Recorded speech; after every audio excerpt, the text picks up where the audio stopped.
hidup karena percaya. Kau yang berjanji setia, pengharapanku selalu ada di dalam-Mu.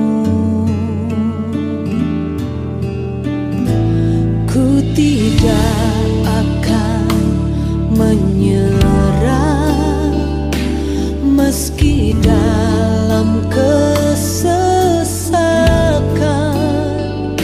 Seluruh hidupku dalam genggaman-Mu.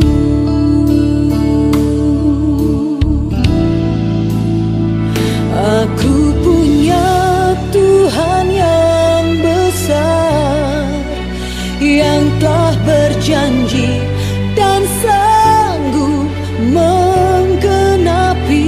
Imanku bersepakat percaya kuasa-Nya. Ku terima sekarang kemenangan dari-Mu.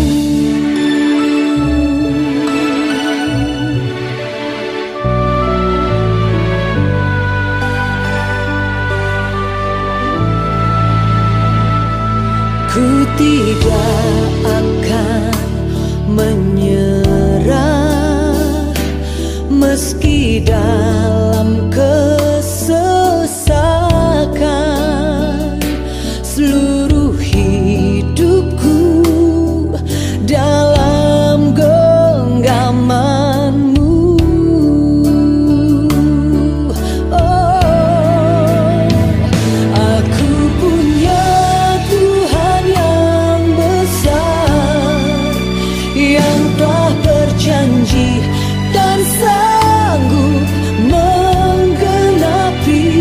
Imanku bersepakat percaya kuasa-Nya. Ku terima sekarang kemenangan dari-Mu.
Shalom, selamat hari Minggu. Apa kabar kalian semua?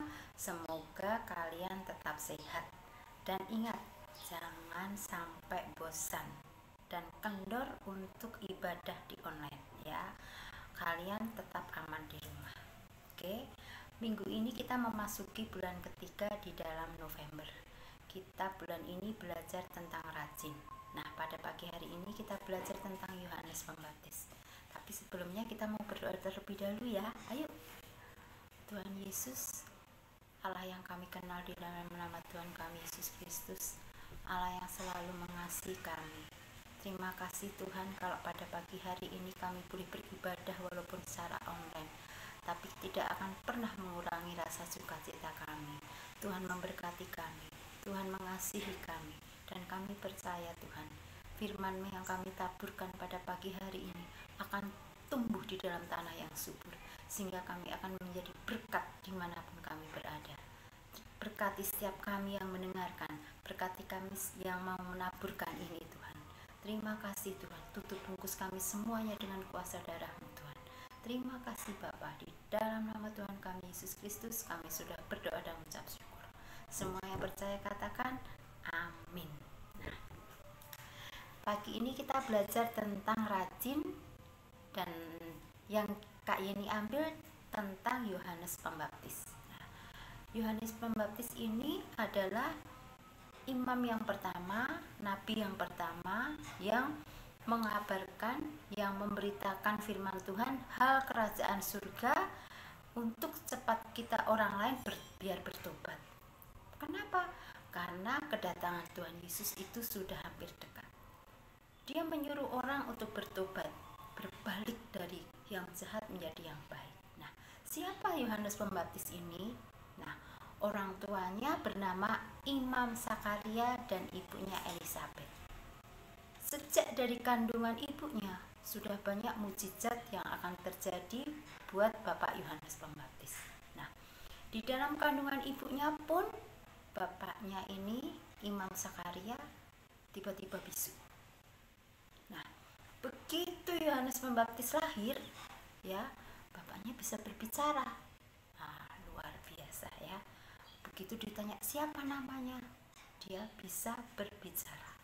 Nah, itu adalah mukjizat Tuhan. Dan Yohanes Pembaptis ini adalah unik. Pada waktu dia hidup di padang gurun, makanannya adalah belalang dan madu. Kalian tahu belalang itu banyak proteinnya, jadi bagus buat kesehatannya. Ya, madu itu juga bagus untuk stamina tubuhnya. Sehingga Yohanes Pembaptis ini tumbuh dengan kuat. Dia sehat, dia cerdas. Itulah pemeliharaan Tuhan. Bahkan bajunya juga aneh, unik. Dari kulit unta. Itulah Bapak Yohanes Pembaptis. Nah, Bapak Yohanes Pembaptis ini rajin sekali menyampaikan firman Tuhan, memberitahukan firman Tuhan tentang hal kerajaan surga, di mana dia menyuruh orang-orang untuk bertobat. Dia mengabarkan Injil biar merubah kehidupannya. Dulunya jahat harus menjadi baik. Karena apa? Kedatangan Tuhan itu nggak akan lama lagi. Dia merubah seseorang itu nggak gampang loh adik-adik. Ya, kita mempengaruhi seseorang itu nggak gampang. Ya, jadi setiap dia berkhotbah, kata-kata dia, kalimatnya dia itu nggak muluk-muluk, bisa diterima orang banyak, sehingga orang banyak mau terima dia. Dan banyak sekali orang-orang yang bertobat, percaya kepada Tuhan Yesus. Itulah Bapak Yohanes Pembaptis. Dia rajin menyampaikan firman Tuhan. Dia rajin menyampaikan apa yang harus disampaikan kepada orang-orang biar orang-orang itu banyak yang bertobat. Itulah Yohanes Pembaptis. Nah, nanti kalian baca di dalam Matius 3 ya. Itu isinya tentang Bapak Yohanes Pembaptis. Nah, itulah Bapak Yohanes Pembaptis. Dia melayani banyak orang. Dia menyampaikan firman Tuhan kemanapun. Ya, jadi banyak orang yang bertobat dan percaya. Karena apa? Karena Bapak Yohanes Pembaptis. Dia orang yang rendah hati. Dia nggak sombong. Walaupun dia menjadi orang yang sangat-sangat pandai, tapi dia nggak sombong. Ya, itulah Bapak Yohanes Pembaptis. Nah, tugas dia itu dia mengabarkan Injil. Nah, untuk sekarang kalau kita mengabarkan Injil itu tidak hanya seorang pendeta, tidak hanya seorang sarjana teologi, seorang penginjil yang sudah terkenal. Tidak. Buat kita yang manusia biasa ini, ya seperti Kak Yeni, kalian semua, kita juga bisa mengabarkan Injil. Nggak harus dengan bawa Alkitab, kita baca Alkitab di depan banyak orang. No. Ya, Kita mengabarkan Injil dengan perbuatan kita setiap hari. Nggak nyontek, itu salah satunya. Ya nggak nyontek, itu salah satunya. Ya, dulunya kita suka ngomong yang kenceng-kenceng, suka sering marah, sering enggak, berbeda. Karena kita sudah kenal sama Tuhan Yesus, tabiat kita, perkataan kita sudah berubah. Harus nggak boleh ngomong kasar sama orang tua, sama adik juga nggak boleh kasar, sama kakak, sama bu guru nggak boleh. Itu salah satu kalau contohnya kita bisa memberitakan Injil. Karena apa? Karena tugas kita semua adalah memberitakan Injil, ya. Seperti di dalam 1 Petrus 2 itu dikatakan, itu tugas kita semua, ya. Kamulah bangsa yang terpilih, imamat yang rajani, bangsa yang kudus, umat kepunyaan Allah sendiri, supaya kamu memberitakan perbuatan-perbuatan yang besar. Nah, kita adalah imamat yang rajani, ya. Kita adalah suratan Tuhan. Jadi apa yang harus kita lakukan? Apa yang harus kita perbuat? Perbuatan kita, perkataan kita harus sesuai dengan firman Tuhan. Itu salah satunya cara kita memberitakan Injil. Nggak usah yang muluk-muluk di atas mimbar, nggak usah. Setiap hari, setiap saat, perkataan kita harus sesuai dengan firman Tuhan. Ya, jangan sombong. Apa yang disombongkan? Semua hanya titipan Tuhan. Bisa diambil Tuhan setiap saat, setiap waktu. Ya, jadi ingat, kalau kita memberitakan Injil nggak usah di mimbar. Bukan hanya tugas guru sekolah minggu, tapi tugas kita semuanya. Jadi orang yang belum mengenal Tuhan Yesus tahu, aduh, sekarang beda banget sih dia. Waduh, sekarang baik banget dia. Sekarang dia udah berubah, nggak nakal lagi, nggak usil lagi, nggak nyontek. Itu salah satunya. Ayo, sekarang sebagai anak Tuhan kita berlomba-lomba. Kita cari teman sebanyak-banyaknya. Caranya ya dengan perkataan dan perbuatan kita tadi. Harus sesuai dengan firman Tuhan. Jangan ngomong kasar. Ingat, kalau mau keluar berbicara kita pikir dulu, menyakitkan orang enggak ya? Kalau menyakitkan enggak usah, ya. Ingat itu, jangan menyakitkan orang. Jadi sebelum berkata-kata dipikirkan terlebih dulu. Harus rajin memberitakan Injil dimanapun lingkup kita, walaupun kecil, keluarga dulu, sekolah, lingkungan. Itu cara kita memberitakan Injil. Oke, nah sebagai ayat yang terakhir kita mau baca Roma 12 ayat 11. Itu ayat hafalan kita, ya.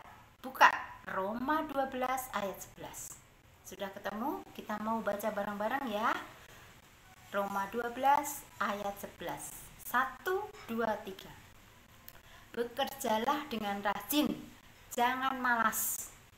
Bekerjalah untuk Tuhan dengan semangat dari Roh Allah.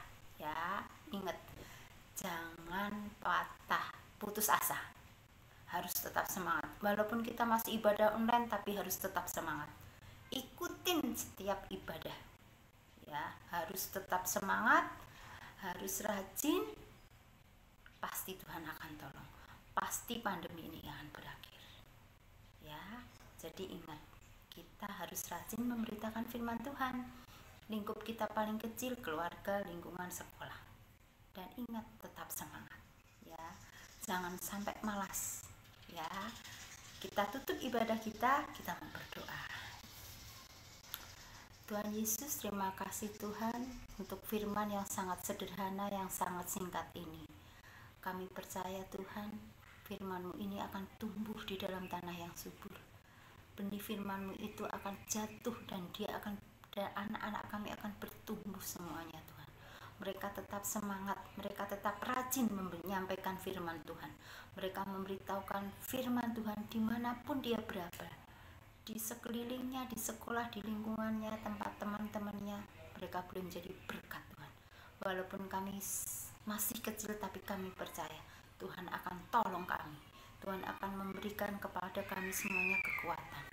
Terima kasih Bapa, terima kasih untuk segala sesuatunya Tuhan. Kami berdoa untuk negara Indonesia ini Tuhan. Kami percaya